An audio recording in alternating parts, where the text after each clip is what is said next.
Okay, I want Fairbanks to be blocked off. I want no traffic from Fairbanks, southbound on Hudson. Cross burning point.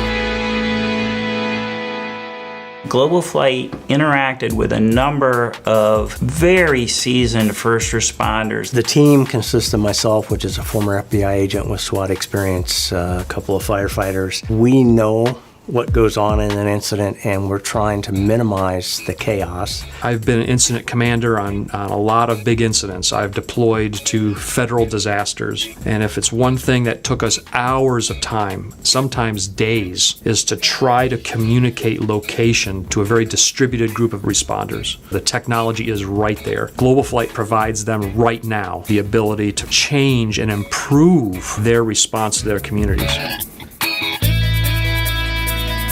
I knew that their technology would be something that our first responders could benefit from. It was a perfect fit for what we were trying to do. Once you get it in place, you'll see the benefit and realize that it was something we needed all along. Really nice to be able to put our units in individual areas and see where they're located, especially on a critical incident. You don't have to constantly be on the radio. You can just pinpoint where everybody's at. So that's very nice to have that availability now. There's been a lot of smart choices made across the country on the gear that the first responders are using. We're capitalizing by elevating one more notch without having to rip and replace anything. GlobalFlyte's making it easier on the fact that you can see it. Right now, one of the most horrific things that goes on in society is, I would say, an active shooter. It is very nice to put our plans in a computer format so where we can see it. It gives you more time to study. It gives you more time just going through it. On a bomb threat, you're going to want to stand so far back. Well, how much is 300 yards? Through GlobalFlyte, you can set the perimeter and you can set it at whatever feet you want. Since it's map-based, it'll show you where the street is. Do not come down, Dave. We're in the kill zone. Fire department, do not come down.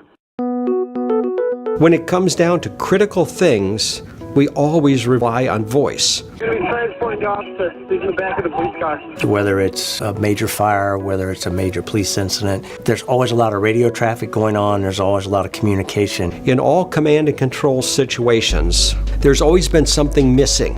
We unearthed a treasure out of the Air Force Research Labs that was driven by the needs of very chaotic air operations centers in which the intensity and the amount of communication was overwhelming to the operators. You can comprehend things about 70% better if it's spatially separated in your head. What multimodal communications does, it simultaneously transcribes what's being said and renders that on multiple channels and spatially separates each of the channels. A lot of that communication, by using GlobalFlyte, we take it off the radio channels, so the good tactical communication that needs to get through that's going to save lives and property is getting through.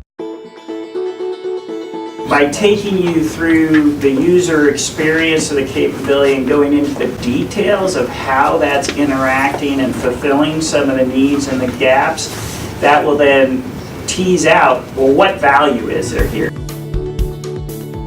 It's the stuff you don't think about. You know, you don't get good call information there in the parking lot. Well, which one? Mm-hmm. And sometimes if the lot's big enough, where in the lot? Because you have, 3,000 cars sitting in one lot. Finding that one person is not easy to do. So one thing I like is, like I said, if a lot of times the person in the command post knows exactly where they are based on direction, but conveying that to a officer or a medic that's not familiar with it, I can put it on a map and they can see it. Hey, come to this point. Some of the hesitancy of using technology versus paper and pen is that paper and pen is immediate. I can grab it, I can write, I can make something happen. To set up a quick map on GlobalFlyte is going to save them all kinds of time as the incident progresses. It also allows the ability for an incident commander to see in real time what's going on and not have to get on the radio and ask so many questions. That ability to memorialize an incident in the cloud and then bring it back is just a wealth of knowledge. Was there enough officers? And every officer out there like, nope, could use 10 more. People tend to think after action reports, you only do those when it's screwed up.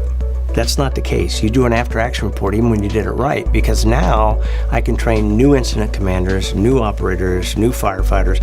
This is how we run this incident. This is why it was successful. Having a technology like GlobalFlyte allows us to provide the safety that our citizens expect and give them a level of comfort so they know that when they go to bed at night, we have them covered. You don't have to, buy new equipment. You don't have to outlay an enormous amount of cash that's going to put you under scrutiny. We plug into your radios and we're good to go. GlobalFlyte is an opportunity for first responder agencies to be able to understand an incident and distribute that incident understanding to all the responders.